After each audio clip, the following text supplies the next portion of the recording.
Oh, aleluia, Senhor. Meu Deus, toca sobre eles agora, Pai, sobre os nossos irmãos, sobre as nossas famílias. Toca sobre eles, Pai, e que eles recebam a cura. Meu Deus, tira as dores de cada um deles, Pai. Tira, Senhor, o sofrimento. Tira, Pai, o sofrimento da alma, do psicológico, meu Deus. Alivia, Senhor, a carga, Pai. Alivia, meu Deus, o teu fardo, em nome de Jesus. Pois nos achegamos à tua presença, aos teus pés, Pai. Então alivia, meu Deus. Alivia, Senhor, as nossas dores. Alivia, meu Deus, a nossa carga, Pai. Nessa manhã, Senhor, em nome de Yeshua. Oh, aleluia. Oh, aleluia, Senhor. Compadeça-se de nós, Pai, em nome de Jesus. E nos cura, meu Deus.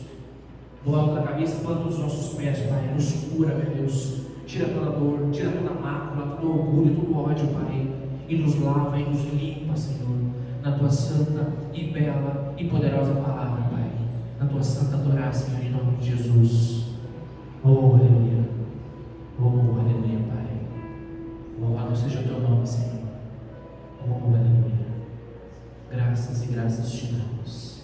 Amém e amém. Glória a Deus, meus queridos.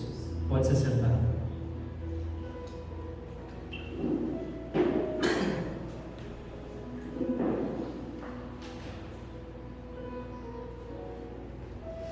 Tem um salmo, o Salmo 129. É lindo. Todo ele vai falar sobre a santa e bela lei de Deus, a Torá, o ensinamento de Deus para com nós.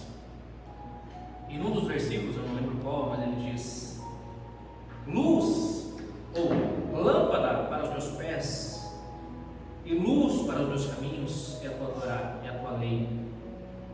E ele vai falando isso no salmo inteiro, falando das bem-aventuranças da lei de Deus. E quando nós orávamos, eu lembrei desse salmo. Lindo, lindo, lindo esse salmo. Amém? Meus queridos, essa semana ou a semana que se passou, estudamos ou meditamos na paraxá de Yitro, Jetro. E vejam, é interessante essa paraxá. Por que os sábios, quando fizeram as divisões, e voltamos lá para Esdras e tantos outros sábios que meditaram na Bíblia hebraica e dividiram as porções semanais, por que eles deram o nome de Yitro, Jetro? Porque justamente nessa paraxá, nessa porção bíblica, vai ser entregue, vai ser otorgada, é como se fosse uma concessão, a Torá, a lei de Deus, a lei de Moisés, para o povo de Israel. Olha que interessante isso. Essa paraxá poderia sim levar ou trazer o nome, ou começar com os 10 mandamentos, os 10 ditos, as 10 palavras, os 10 pronunciamentos, e dali vai sair todas as instruções, todas as leis para aquele povo. Mas os sábios entenderam e colocaram a paraxá, e deram a paraxá o nome de Yitro, Jetro. Interessante isso. Há algo de oculto nisso. Há algo que nós precisamos nos debruçar na palavra e cavar um pouco mais para entender o nível oculto, o nível que nós chamamos de oculto, o nível mais alto, mais espiritual que se possa ter das Sagradas Escrituras. Interessante isso. Interessante também, e isso a narrativa bíblica não deixa claro, interessante o papel da mulher de Moisés na vida dele, na obra dele, no caminhar dele. Zípora foi uma grande mulher. É como diz o ditado: por trás de um grande homem, de uma grande cabeça, existe sim uma grande mulher, orientando, dando suporte, sendo a base para ele. E quando nós lemos ali dito os 10 mandamentos, os 10 pronunciamentos, Moisés, ele vai reconstruir aquilo que Deus falou para ele no Monte Sinai, quando ele recebeu as leis, os ensinamentos. Moisés, ele vai reconstruir baseado na vida dele, exatamente na vida dele, com seus familiares, com sua esposa, com aquelas pessoas que estavam junto com ele no acampamento, os hebreus, não hebreus, tantos outros povos que estavam com ele. Mas Moisés vai reconstruir aquilo que Deus falou para ele, na forma que ele vivia, na forma que ele evidenciava. Não é que ele inventou, ou deturpou, ou modificou, mas Deus, ele é o receptáculo. Deus passa para ele e ele agora vai passar para todo o povo. Interessante isso. Hoje nós vamos nos focar em Jetro, esse grande homem, grande sacerdote. A Bíblia diz que ele era um sacerdote de Midian. E alguns, e isso não, claro, não está na Bíblia, assim como tantas outras coisas não está na Bíblia, e que nós, eventualmente, nós entendemos assim, e está tudo bem. Alguns sábios dizem que esse Jetro, esse Yitro, ele era justamente um egípcio, ou ele morava no Egito, e por ele não concordar com muitas coisas do faraó, ele sai para o deserto e monta o seu acampamento e lá cria a sua família. E nós sabemos a história de Moisés, onde Deus chama Moisés, onde Moisés vai, desde o seu primeiro dia aqui nesse plano natural, vai receber sim os milagres de Deus na vida dele. E Moisés vai resgatar o povo. E antes disso, Moisés vai para o deserto, ele mata um homem, e tem toda uma história por trás disso, dessa narrativa. E Moisés se casa com justamente a filha de Yitro, que não é qualquer mulher. Vejam, Jetro é um sacerdote.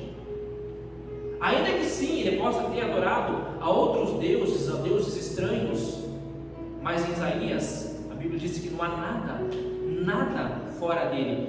Ainda que existam outros deuses estranhos, e isso não seria o padrão correto, ainda assim esses deuses, e vocês podem não concordar comigo, e está tudo bem, ainda esses deuses, eles refletem a imagem do Deus Todo-Poderoso. Aquela pessoa que adora um Deus que não é esse nosso Deus, o soberano, essa pessoa não necessariamente adora aquele Deus, mas ela entende que aquilo é um elo, é uma ligação com o Santo dos Santos. E eu não estou falando que isso é o padrão ideal, o padrão correto, mas esses deuses, esses pseudo-deuses, são também uma forma de tentar se conectar com o sagrado, com aquele que vive para sempre. E é por isso que eu sempre digo isso para vocês: se de fato Deus quisesse que todo mundo entendesse Ele da forma como nós entendemos, Ele se revelaria então a todo mundo da mesma forma, assim como Ele fez com o apóstolo Paulo no caminho para Damasco. Ora, Paulo perseguia a igreja, e num de seus caminhos, numa de suas jornadas, o Deus Todo-Poderoso, segundo a narrativa bíblica, aparece para ele em luz e fala com ele. Meus queridos, nós não vamos apequenar a Deus, e eu não quero colocar Deus numa caixinha, eu não estou fazendo isso. Deus, Ele se revelou para nós de um jeito, de uma forma, mas Deus vai se revelar a cada povo de uma forma. Isso não quer dizer que eles não possam mudar. Vejam o que diz o apóstolo Paulo lá em Romanos, quando ele começa, ou Gálatas, quando ele começa a entender que esse Deus que o chamou, esse Deus que se revelou ao povo hebreu, ao povo judeu agora, esse Deus, ele não é apenas desse povo, não é apenas. Ele é daquele que se achega a Ele. E no primeiro concílio, lá em Jerusalém, onde muitos vão falar contra Paulo e dizer: olha, esse Paulo aí, ele está indo contra a lei, está pregando para gentil, está fazendo isso e aquilo outro, e eles se reúnem, todos eles, e eles dizem: olha, pareceu bem a nós, o Espírito Santo, que essas pessoas que estão chegando, que adoravam a deuses estranhos, vejam, elas adoravam a deuses estranhos, que no intuito delas eram os deuses, era o Deus Todo-Poderoso, era uma forma, um elo, um caminho de eles se conectarem ao sagrado, assim como nós fazemos hoje com o nosso Deus, era a forma deles se conectar com isso. Mas Paulo e a igreja e o concílio alertam: olha, vocês que estão se achegando a esse povo, a esse Deus, então agora vocês têm que parar com isso. Parem com isso. Agora, esses deuses, esses pseudo-deuses que vocês entendiam e veneravam, eles estão incluídos nesse maior aqui, ó, que é o Deus Todo-Poderoso. Então, esqueçam esses. Vão direto a esse Deus. Se vocês querem fazer parte da aliança e se achegar a esse povo, então esqueçam esses deuses e adorem apenas a esse único Deus. Essa é uma lei base que os apóstolos falaram para eles naquela época. Base. Então, meus queridos, o que nós aprendemos? O que eu aprendo com tudo isso? A não julgar o próximo. A não julgar o próximo. Se o meu próximo entende que aquilo é o ideal para ele, ok. Se ele se chegar até a mim, eu vou sim falar para ele, eu vou tentar instruir ele a esse Deus que nós cremos, a esse Deus vivo.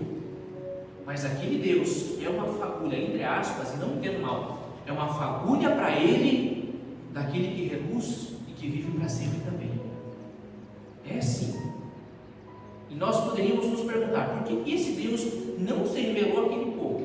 E aquele outro? E aquele outro? E aquele outro? Então são perguntas que elas mexem conosco. Mexem conosco. E não é, eu não estou falando que isso aqui está errado,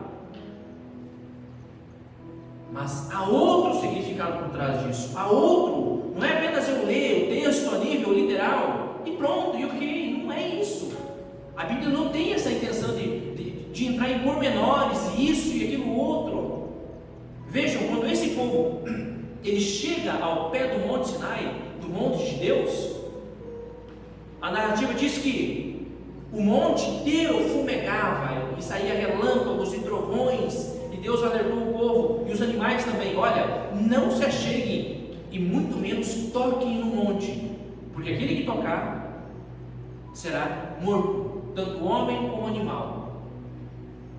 E a narrativa diz que quando Deus começou a falar para eles, pelo menos os 2 mandamentos, os primeiros,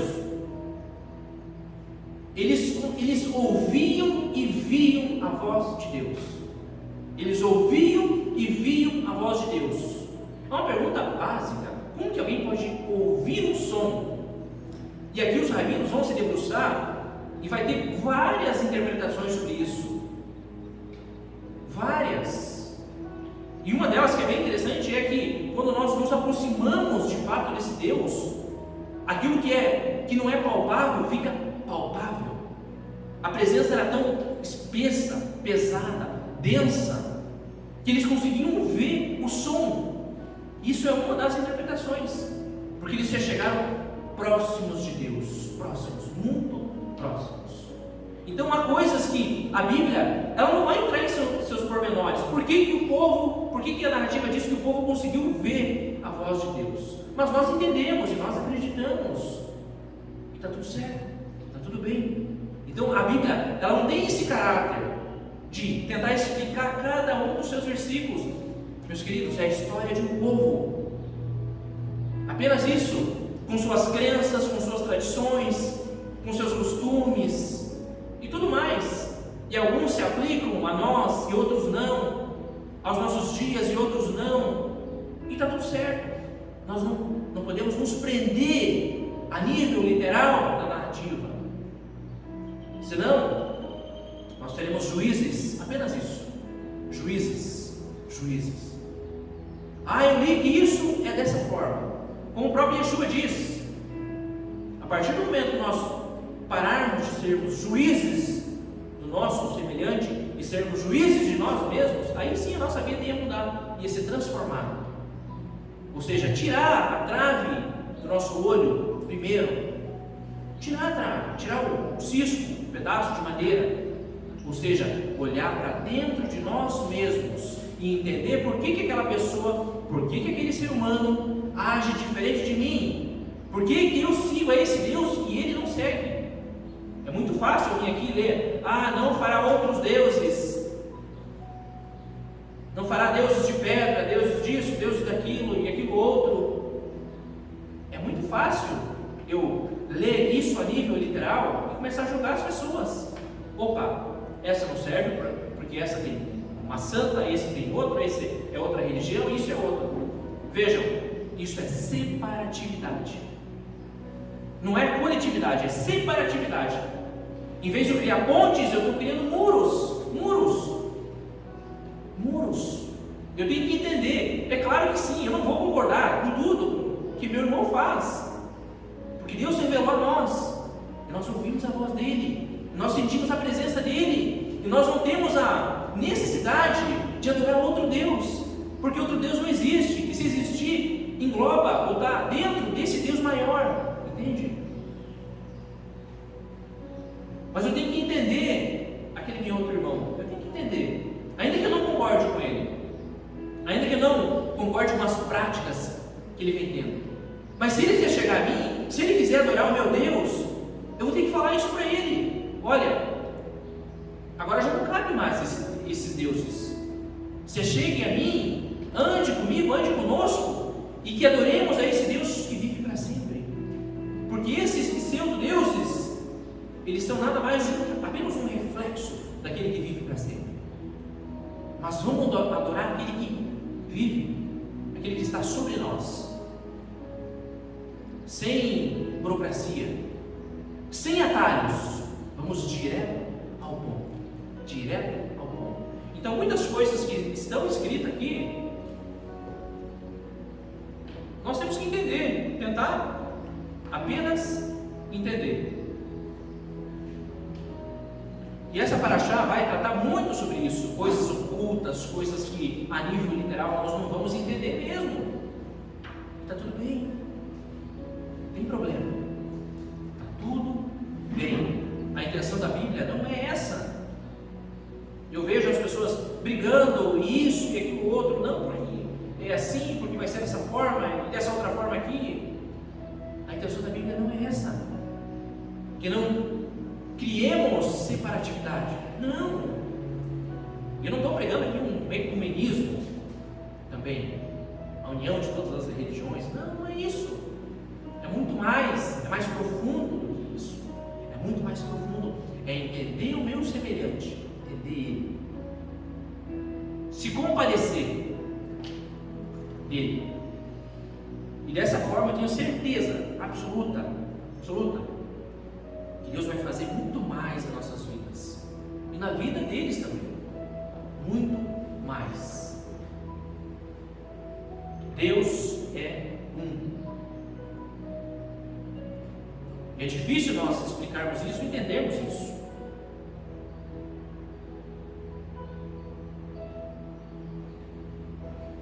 Então, continuando, nós vamos voltar a Jetro. O povo recebeu os 10 mandamentos, o que nós conhecemos como 10 mandamentos.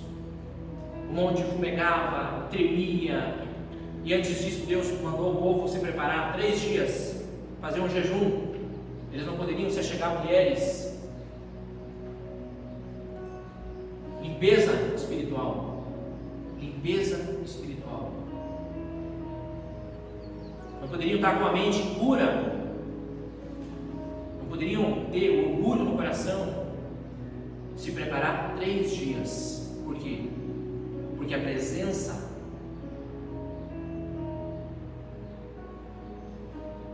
do Todo-Poderoso desceria sobre aquele monte, sobre o Monte Sinai. E o povo veria a voz dele, relâmpagos, trovões, e ele vai falar: eu sou o Deus Todo-Poderoso, e nós conhecemos a história. E o povo não suportou a voz dele. E eu não estou julgando o povo também, eu não estava lá. A narrativa diz que o povo não suportou e chamou Moisés e disse: olha, esse Deus aí, ele vai nos matar, ele vai nos consumir. Fale você com Deus, fale você, Moisés, e depois você passe para nós. Depois de 3 dias, depois de terem possivelmente se preparado, estavam prontos, ou será que não estavam, para ouvir a voz dele, a presença dele? E ele começa a falar, e o povo manda parar, porque o povo tem medo, o povo teme a Deus, o povo tem medo, o povo treme com um toque do chofar incessante, com a voz dele.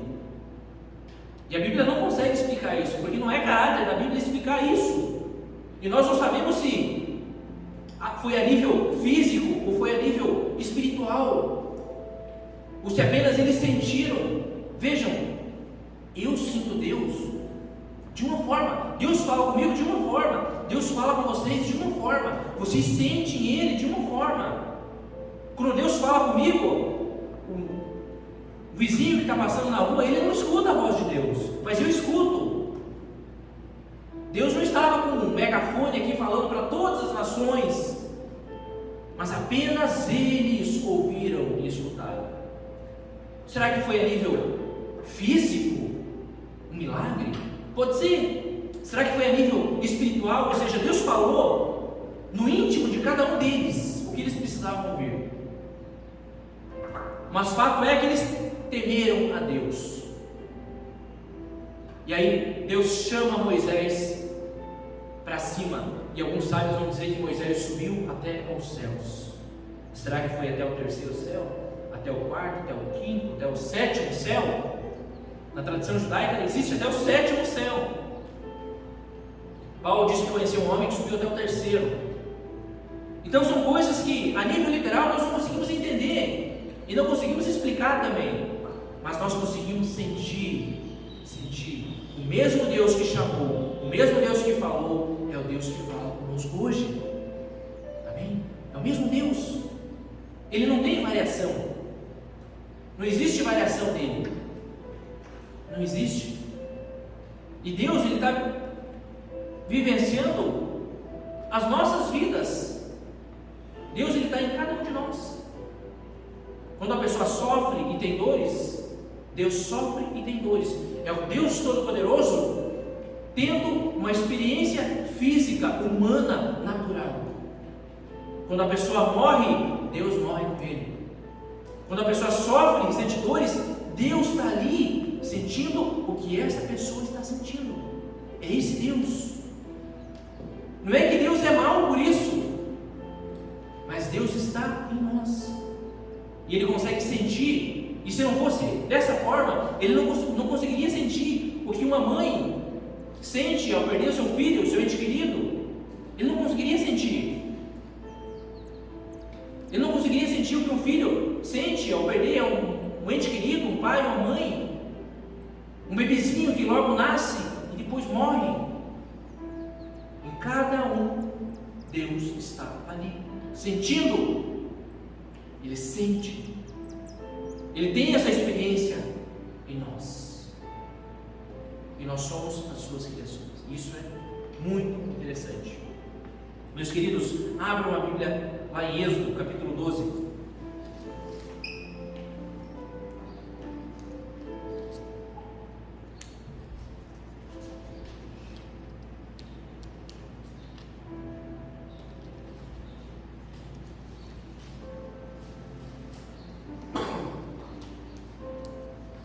Êxodo capítulo 12. Então Jetro, sogro de Moisés, tomou holocaustos. Aliás, olhe para mim apenas por um minuto. Aqui já está no meio da narrativa. Quando o povo se assenta antes de receber as leis, a instrução de Deus, antes do monte fumegar, aqui no assentamento, no pé do monte, Jetro vai vir até Moisés. Jetro fica sabendo de tudo o que aconteceu com o faraó, com Moisés, com o povo, e ele vem trazendo a sua esposa, Zípora, e os seus filhos, Gerson e Eliezer. E eles se cumprimentam e se beijam, e Jetro fica feliz. Moisés conta tudo o que aconteceu para ele, e Jetro, então, voltamos ao texto, versículo 12. Então Jetro, sogro de Moisés, tomou holocausto e sacrifícios. Êxodo 18, 12. Então Jetro, sogro de Moisés, tomou o holocausto e sacrifícios para Deus, para o Deus Todo-Poderoso. E veio Arão e todos os anciãos de Israel para comerem pão com o sogro de Moisés, diante de Deus. No dia seguinte, assentou-se Moisés para julgar o povo, e o povo estava em pé diante de Moisés desde a manhã até o pôr do sol. Vendo, pois, o sogro de Moisés tudo o que fazia ao povo, disse: que é isto que fazes ao povo? Por que te assentas só, e todo o povo está em pé diante de ti, desde a manhã até o pôr do sol? Respondeu Moisés a seu sogro: é porque o povo me vem a mim para consultar a Deus. Quando tem alguma questão, vem a mim, para que eu julgue entre um e outro, e lhes declare os estatutos de Deus e as suas leis. O sogro de Moisés, porém, lhe disse: não é bom o que fazes. Sem dúvida, desfalecerás tanto tu como este povo que está contigo, pois isto é pesado demais para ti. Tu só não o podes fazer. Ouve, pois, as minhas palavras, e eu te aconselharei, e Deus seja contigo. Representa o povo perante Deus, leva as suas causas a Deus. Versículo 20: ensina-lhes os estatutos e as leis, e faz-lhes saber o caminho em que devem andar, e a obra que devem fazer. Procura dentre o povo homens capazes perante Deus, ou tementes a Deus, homens de verdade, que aborreçam a avareza. Põe-nos sobre eles chefe de 1000, chefes de 100, chefes de 50 e chefes de 10, para que julguem este povo em todo o tempo. Toda causa grave trarão a ti, mas toda causa pequena eles mesmos julgarão. Será mais fácil para ti, e eles levarão a carga contigo. Se isto fizeres, e assim Deus tu mandar, poderás então suportar, e assim também todo este povo tornará em paz ao seu lugar. Moisés atendeu às palavras de seu sogro e fez tudo quanto ele dissera. Escolheu Moisés homens capazes de todo Israel e os constituiu por cabeça sobre o povo, chefes de 1000, chefes de 100, chefes de 50 e chefes de 10. Estes julgaram o povo em todo o tempo. A causa grave trouxeram a Moisés, e a causa simples julgaram eles. Então se despediu Moisés de seu sogro, e este se foi para a sua terra. Amém? Olhe para mim. Vejam, que conselho interessante. Que conselho magnífico. Olha o que o homem Moisés, o homem que foi chamado como amigo de Deus, o homem que Deus escolheu, capacitou ou estava capacitando, não tinha entendido ainda. Ele estava julgando 600, segundo a narrativa bíblica, mais de 600 mil homens. Vejam, ele de pé, e o povo vinha com suas queixas, com as suas reclamações, com seus problemas, e ele, um a um, tentava se debruçar e falar para eles o que era correto. A instrução de Deus. Alguém pode questionar: peraí, mas as leis vão ser dadas para frente disso. Como Moisés, então, instruiu o povo nos estatutos e nas leis?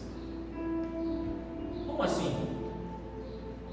A Bíblia não necessariamente é cronológica. Não estou falando que essa passagem não é, mas ela não tem o dever de seguir o passo 1, 2, 3, 4 e 5. Tudo bem? Não é esse o caso. O que os sábios dizem é que antes mesmo disso já existia a tradição oral, a lei oral, e só agora no Monte Sinai ela vai ser transformada em lei escrita. A lei oral sempre existiu, era transmitida de homens justos, de pai para filho e assim sucessivamente. E é por isso que os sábios dizem que não há contradição aqui.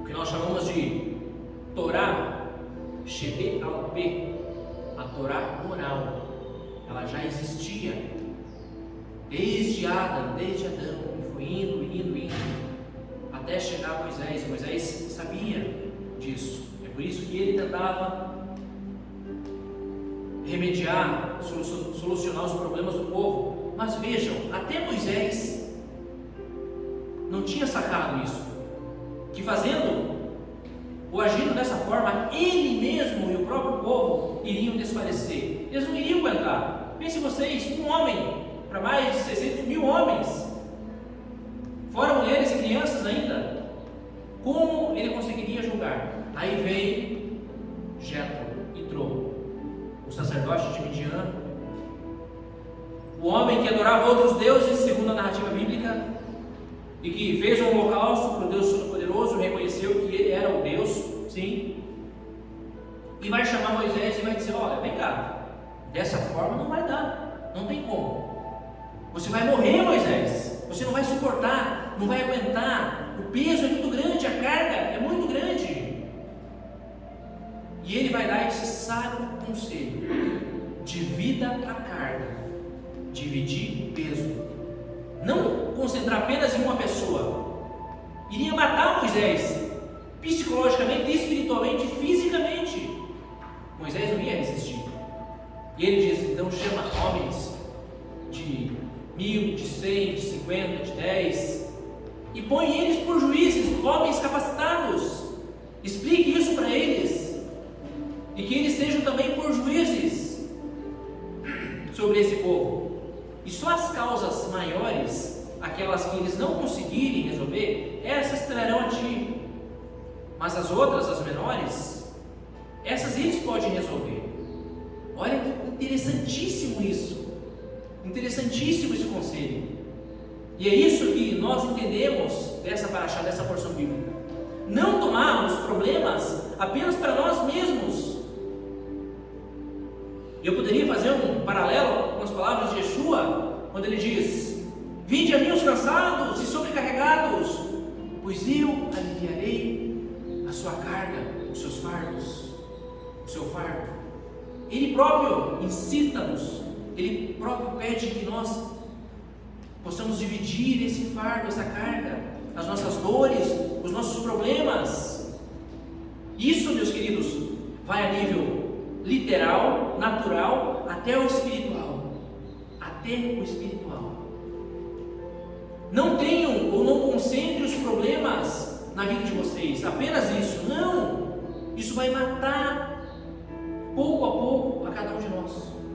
Se eu tomar os problemas da minha família apenas para mim, se eu concentrar isso, se eu quiser resolver tudo, apenas eu vou resolver o problema do fulano, do outro lá, daquele outro, do A, B, C, D, do meu tio, da minha avó. Se eu concentrar esses problemas apenas para mim, na minha vida, eu não vou conseguir resolver. Isso vai me matar espiritualmente. Eu não vou conseguir resolver. Vai virar uma bomba, uma bola de neve. E é isso que essa paraxá ela vem nos ensinar. Dividir a carga. Não concentrar o problema apenas em um único foco. Não, divida uma carga. Não, mas fulano também é capacitado, então ele também pode resolver isso. O outro lá também é capacitado. Ou eu vou instruir ele para que ele consiga resolver. Eu vou chegar na minha família, vou chegar para o meu tio, é apenas um exemplo isso, eu vou tentar fazer com que ele entenda os problemas que eles estão tendo, eu vou tentar capacitar ele para que ele comece a resolver os seus problemas e que não traga isso para mim, apenas os que eles vão conseguir resolver. É essa lição que essa paraxá nos traz. É essa lição. Não concentrar os problemas em apenas uma pessoa. O próprio Moisés iria morrer, meus queridos. Imagina eu e você tentando resolver o problema do mundo inteiro. Não conseguimos. Tentamos resolver o problema do nosso município, não conseguimos. Apenas uma pessoa não consegue. Será que o prefeito ele consegue resolver todos os problemas? Apenas ele não consegue. É por isso que ele tem secretária, é por isso que ele tem uma bancada de vereadores, é por isso que ele tem policiais, e cada um no seu ramo, na sua área, tentando resolver. Olha que conselho extraordinário Jetro vai trazer para a vida de Moisés. E que nós possamos pegar esse conselho para nós, para as nossas vidas. Não tentar resolver os problemas do mundo inteiro. Nem da nossa família nós vamos conseguir. Nem isso. Isso vai nos matar psicologicamente, espiritualmente. E quando a carne está fraca, o espírito também está fraco. Quando o espírito está fraco, a carne também padece. Um está ligado ao outro. Não tem como desvencilhar isso. Não tem como. Eu não oro mais, eu não jejuo mais, eu não faço isso, eu não faço aquilo outro. O espírito está fraco, mas a carne também está padecendo. E nós vamos esfriando. E nós não sentimos, e não ouvimos, e não escutamos mais a voz de Deus. Então nós temos que parar, pensar, entender. Opa, isso aqui eu consigo resolver. Ok? Vamos meditar, vamos buscar, vamos pedir a Deus discernimento, conhecimento, sabedoria. Vamos pedir para que Ele nos capacite, mas vamos também tentar instruir as pessoas que estão ao nosso redor, para que elas também consigam resolver os seus problemas, e não apenas a carga em cima dos nossos lombos. Não apenas isso. Nós vamos desfalecer, e isso não é bom. Não é bom. Então essa paraxá, ela nos ensina isso, ela traz esse ensinamento, essa sabedoria, e que nós possamos levar isso para as nossas vidas. Não tentar resolver o problema de todo mundo. Nós não vamos conseguir. E se eu tentar resolver e eu não conseguir, eu vou me frustrar. Apenas isso. Me frustrei aqui porque eu não consegui, depois ali, e aquilo outro, e isso vai gerando uma carga, energias negativas sobre nós. E há uma separação entre o santo e aquilo que é natural. E nós ficamos aqui apenas nesse plano, e a nossa carne vai padecendo também. Então que nós possamos fazer como Jetro, como Moisés fez, seguindo o conselho dele,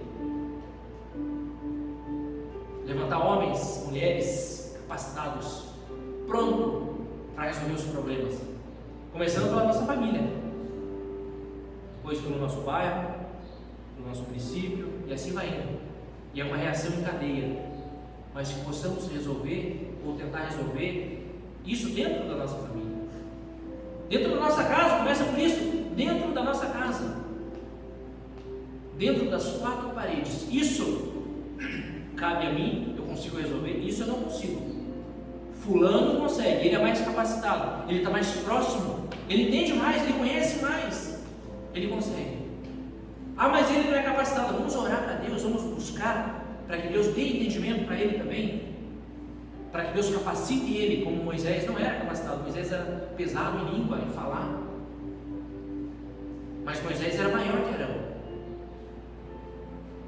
Então vamos pedir a Deus e vamos tentar não concentrar os problemas corriqueiros do dia a dia apenas no nosso lombo, nas nossas costas. Amém? Essa é um dos ensinamentos que essa paraxá vai trazer. Dividir o peso, dividir a carga. Glória a Deus. Fique de pé, meus queridos.